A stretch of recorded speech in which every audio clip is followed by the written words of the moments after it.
Welcome back sa Usapang Loan at Online Lending. In this video, pag-uusapan natin itong parang good news or good news nga ba talaga. So, tungkol po ito kay OLP or Online Loans Pilipinas. Dati-rate, ang Online Loans Pilipinas ay masasabi kong sobrang gahaman talaga pagdating sa processing fees at saka sa interest. Based on my personal experience, ang kanilang processing fees ay 10% sa amount na makukuha nyo po sa kanila. And then, yung interest naman nila is 1% per day. So, nasa 30% per month ang interest nila. Although, ang term na kadalasang ginagamit nila ay 30 days. So, may nabasa tayong mga updates regarding po sa Online Loans Pilipinas. Alam niyo naman dito sa Usapang Loan at Online Lending, kapag nagbago po ang isang online lending app, syempre, kailangan din nating i-appreciate yung pagbabago nila. Pwera na lang doon sa mga online lending app na simulat sa pool hanggang ngayon ay ganun pa rin sila, hindi nagbabago. So, yung hatol at saka pananaw at review natin sa kanila ay hindi talaga din natin babaguhin. Si Online Loans Pilipinas, gaya ng sinabi ko, ngayon po ay bukod sa mayroon po silang 0% na interest, which is naglalaro ng 7 days yung term. So, yun po yung kadalasang promo nila na kapag ibalik nyo po yung pera. But this offer is intended only para sa mga first-time borrower. Yung mga first-time borrower ay pwede kayong mag-avail ng 0% interest pero ibabalik nyo po within 7 days. Bukod dyan, mayroon po silang 0 processing fees. So, buong-buo na po ang makukuha ninyong pera sa kanila. Meaning, kung magkano yung na-approve ninyong loan, ganun din ang matatanggap ninyo. At ang kagandahan, kung dati ay 30% per month yung interest nila, ngayon ay 15% na lang. So, naglalaro siya ng 0.5% per day. So, kalahati na lang yung interest nila. And then, yung interest na 0.5 per day ay depende po yun sa term na pinili ninyo. Oo. Kung ang pinili ninyo ay 7 days, of course, 7 times 0.5%. Yun lang po. Then, kung 14 naman, ganun din. At 30. So, tatlong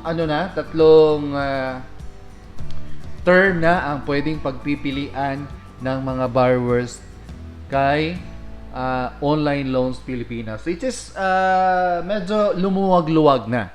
Yung pagkatanggal or pagkawala ng processing fees ay malaking bagay na yon. Imagine niyo po sa 20,000 na loan sa kanila ay ang mawawala po ay 2,000. O 2,000 po ang mawawala. So malaking bagay na 'yon. Ang 2,000 ngayon, malaki-laki na rin 'yan.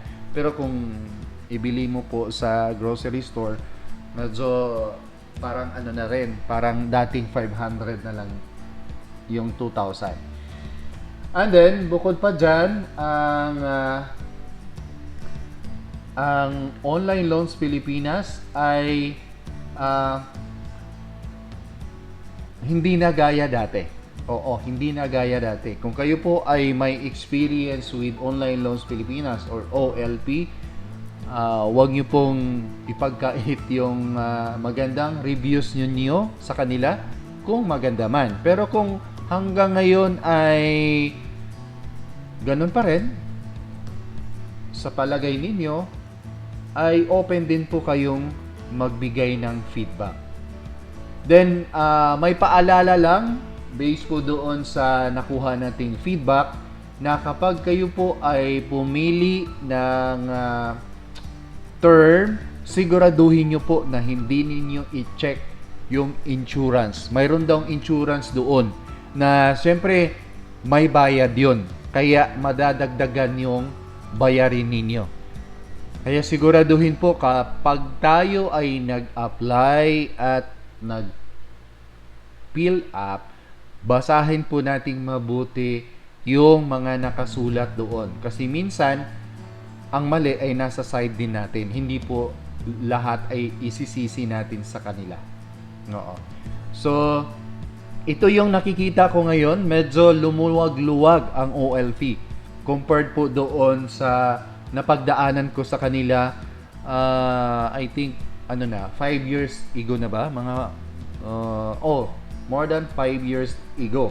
Kaya kung nasundan nyo po yung storya ko with Online Loans Pilipinas, talagang ayaw na ayaw kong i-promote itong OLP at ayaw kong gumaya kayo sa pag-utang ko sa kanila dahil ang laki talaga ng kinita ni OLP mula po sa akin.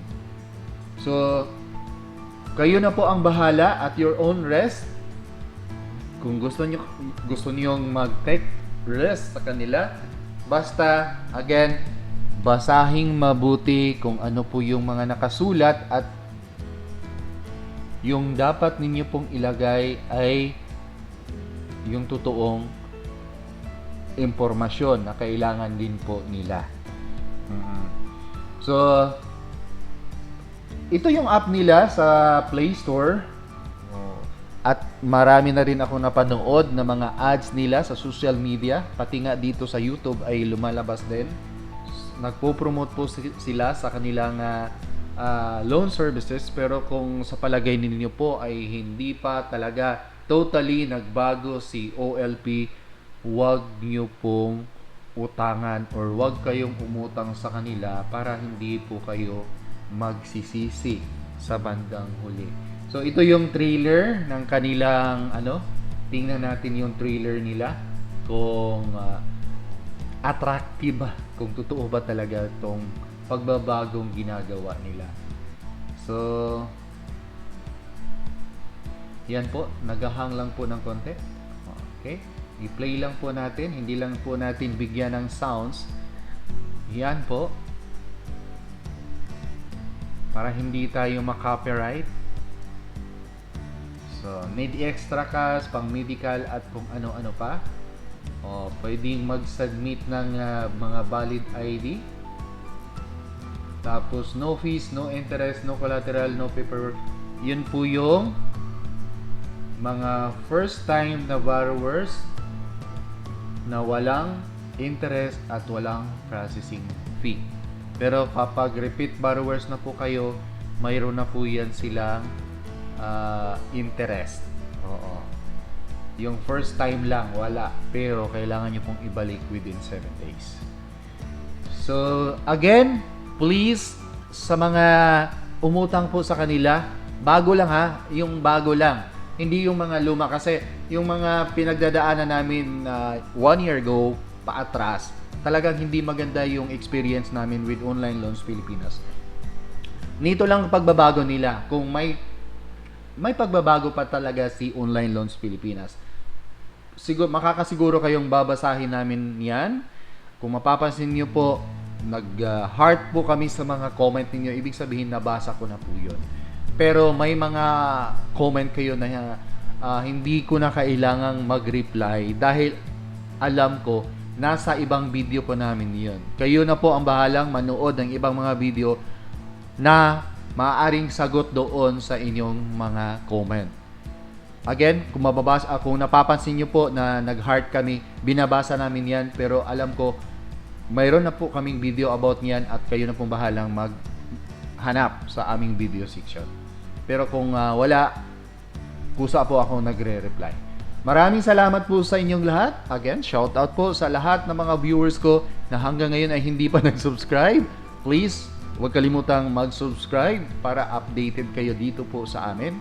Sa mga subscribers ko po na ngayon ay road to 31K na po tayo. Maraming salamat po sa inyo. Sa aking mga members, higit sa lahat sa inyong patuloy na suporta at pag-exert talaga ng effort at pera para bayaran yung membership natin. salamat po sa inyo. Kung kayo po ay gustong tumulong at sumuporta din po sa amin, pwede kayong maging member at